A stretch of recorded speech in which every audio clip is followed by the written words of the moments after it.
To change your phone number on Robinhood, start by opening the Robinhood app on your device. Log into your account using your existing credentials. Once you're logged in, look for the account icon, typically found at the bottom right corner of the screen. Tap on this icon to access your account settings. In the Account Settings menu, locate the Account Information section. Here, you will find an option to update your personal details, including your phone number. Tap on the current phone number listed to begin the process of changing it. You will need to enter your new phone number in the designated field. After entering your new phone number, tap on the Submit button. Robinhood will then send a verification code to your new number via text message.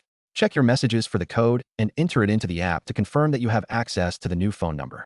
This step is crucial for securing your account and ensuring that your updates are valid. Once the verification code is accepted, your phone number will be updated in the system. You should receive a confirmation message indicating that the change was successful. If you encounter any issues during this process, you can reach out to Robinhood's customer support for assistance. Remember to keep your contact information up to date for security and account recovery purposes.